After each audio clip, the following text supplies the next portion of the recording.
Meghalaya AIDS Control Society mentaka khat pratrik risau arjar posan. Kala Pynlong ya state level youth festival ka arjar posan ha state central library Shillong. Ya kini kejing yelang la penyat syaprang ya kejing tep da kejing wan ya don benta ki samla. Kejing temu jung kani kejing yelang kalong ban pen klan ya ka kot ka khya bat ban wan ra e kejing snotho jung mut ha pen ki samla jung ka jala. Bat kalong ru ka kabu ka bahai ki samla ban pen I la ki jong ki sap ki phong ka bakidan. Da kabakin ni shimbenta hakijing ikhon ki baper.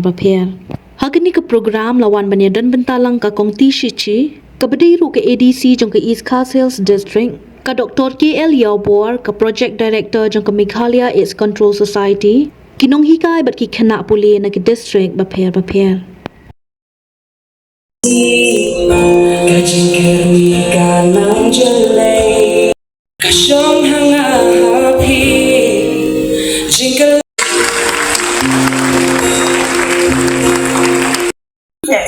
Is a way of celebrating the energy, the creativity, compassion of the young people.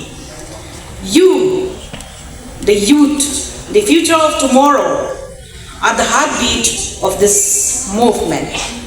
You have the power to transform altitude, to build understanding, and to create a world where no one judged, isolated, and left behind because of their HIV status.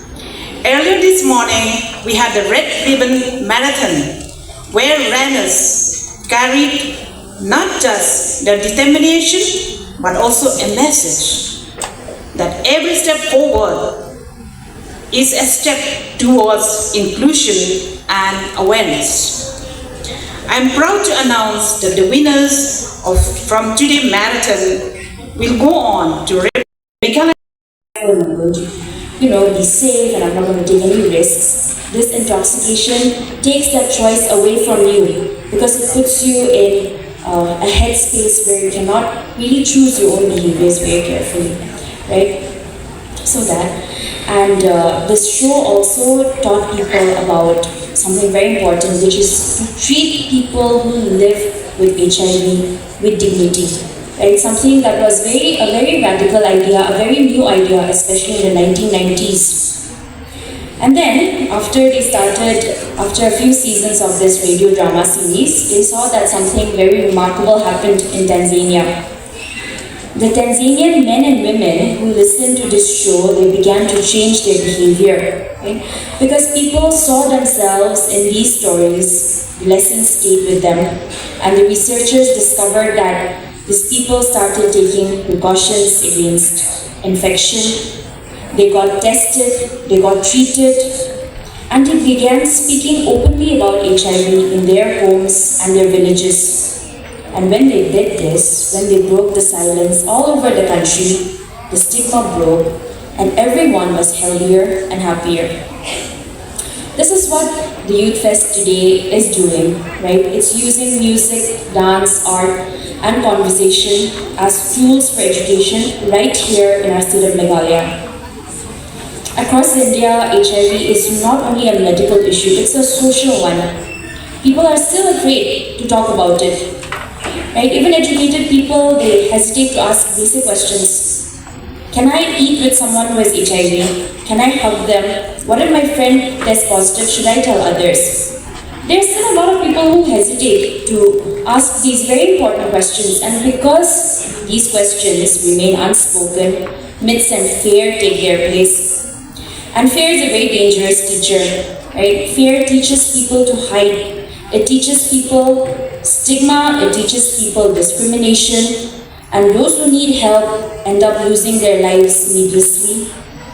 And the rest who manage to survive are left in the dark. And being left in the dark is scary.